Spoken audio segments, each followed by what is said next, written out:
దేవుని నామంలో మీ అందరికీ ఈ దిన శుభాలు తెలియపరుస్తున్నాను. పరిశుద్ధాత్మ నామంలో మనము గత రోజున ప్రేమ ఎటువంటి స్థితిలోని మనల్ని నడిపిస్తుందో, ఏ రాజ్యానికి చేరుతుందో మనం మాట్లాడుకోగలిగాం. మనం ప్రతిదినము ఒక 5 నిమిషాలు కేటాయిస్తే మన టైం ఏమీ గడిచిపోదు.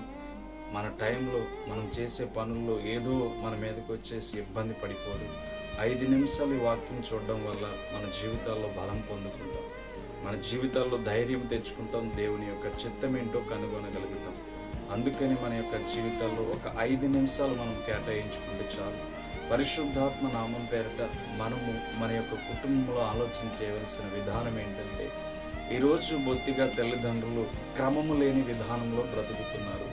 తల్లిదండ్రులుగా బ్రతుకుతున్న ప్రతి బిడ్డకి నేను ఇచ్చే హెచ్చరిక ఏంటంటే, మీ మీదున్న జీవితాన్ని మీరు ఆలోచన చేస్తే మీ మీదకి ఒక శాపం ఉన్నా అది మీ బిడ్డల తరతరములకు వెళ్తున్నట్లుగా వాక్యం సెలవిస్తుంది.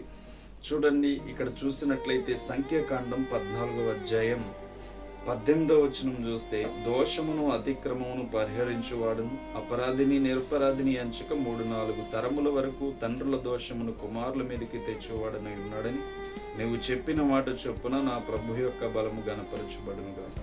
చూడండి, ఇక్కడ చూసినట్లయితే 3-4 తరముల వరకు ఈ యొక్క తండ్రుల దోషం బిడల మీదకి వస్తుందని వాక్యం సెలవిస్తుంది. పరలోకమందున్న దేవుడు తన చిత్తాన్ని ప్రతి క్షణము నెరవేర్చుకుంటున్నప్పుడు ఈ పరిస్థితుల్లో కూడా ఈ వాక్యాన్ని బట్టి ఆలోచన చేస్తే శాపం అనేది బిడ్డలకి వెళ్తున్నట్లుగా మనం చూడగలుగుతున్నాం. ఈరోజు తల్లిదండ్రులైన ప్రతి బిడ్డకి నేను తెలియజేసేది ఏంటంటే, లోబడవలసిన విధిగా దేవునికి లోబడక మీరు చేసే కీడు వలన మీ బిడ్డలు కూడా శాపం అనుభవిస్తున్నారని తెలుసుకోండి. మీ జీవితంలో శాపం ఏ రీతిగా వస్తుంది అని ఆలోచన చేస్తే, మీరు చేస్తున్న శాపమే లేకపోతే మీ తల్లిదండ్రులు చేసిన తప్పులే మీరు చేయగలుగుతున్నారంటే తప్పకుండా మీ మీద శాపం వెంటాడుతూ వెళ్తుంది.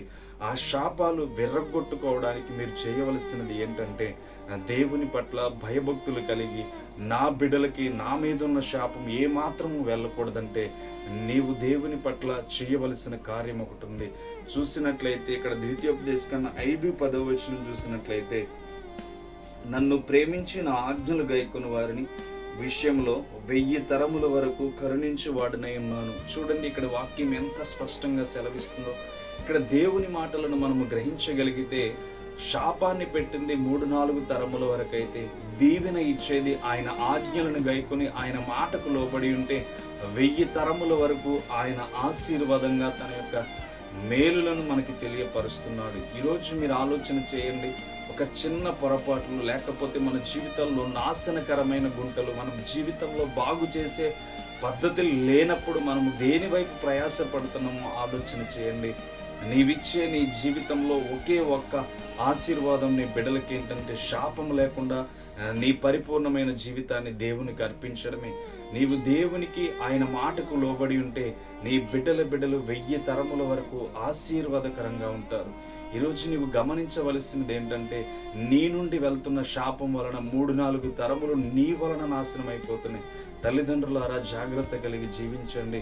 ఈ దినాలు చెడ్డ దినాలు. నీవు మోసుకుపోతున్నది నిన్నొక్కడినే కాదు, నువ్వు వెళ్ళిపోతున్నది నువ్వు ఒక్కడికి సంబంధించే కాదు. నువ్వు వెళ్ళిపోతూ ఆ శాపాన్ని 3 తరాల వరకు నీ బిడ్డల మీదకి, 4 తరాల వరకు నీ బిడ్డల మీదకి వెళ్ళిపోతుంది. గమనించగలిగితే ఈ యొక్క 5 నిమిషాల వీడియో చూసి నీవు నీ జీవితంలో పరిపూర్ణంగా దేవునికి అప్పగిస్తే 1000 తరముల వరకు నీ బిడ్డలు ఆశీర్వదించబడుతూ వెళ్తారు. దేవుని మాటకు లోబడి వెళ్తారు. కనుక నీ జీవితం వెలుగుమయంగా మార్చుకుంటే తప్పకుండా నీ కుటుంబం వర్ధిల్లుతూ ఆశీర్వదించబడుతూ 1000 తరముల వరకు నీ బిడ్డలు దీవించబడతారు. పాపము కావాలా, శాపము కావాలని నీవు ఆలోచన చేసుకోకపోతే శాపము నిన్ను కఠినమైన పరిస్థితిలోని తీసుకువెళ్తుంది. కానీ దేవుని మాటకు కట్టబడి ఆయన ఆజ్ఞలకు లోబడి ఉంటే 1000 తరముల వరకు నీ కుటుంబం ఆశీర్వదించబడుతుంది. తల్లిదండ్రులైన మీరు తెలుసుకోవలసిన క్రమం ఏదైనా ఉంది అంటే తప్పకుండా దేవుని ఆజ్ఞలకు లోబడి, దేవుని చిత్తానికి లోబడి, దేవుని క్రమాన్ని తెలుసుకొని నీవు ముందుకు వెళ్ళాలంటే తప్పకుండా దేవుని మాటకు లోబడదాం. అటు కృపలో తల్లిదండ్రులైన మిమ్మల్ని దేవుడు మీకు ఒక బాధ్యత ఈ మాటల ద్వారా పలికించాడు. కనుక మీరు కూడా అటు పరిస్థితిలో దేవునికి లోబడి బ్రతకండి.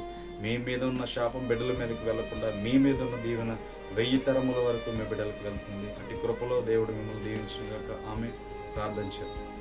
పరలోకమందున్న మా తండ్రి, నీకే స్తోత్రములు తండ్రి. నిజమే, శాపము దీవెన 1000 తరములు దీవెన అయితే 4 తరాల వరకు శాపం మాత్రమే పెట్టావు. నీవు ప్రేమగల దేవుడు, ప్రేమమూర్తి తండ్రి.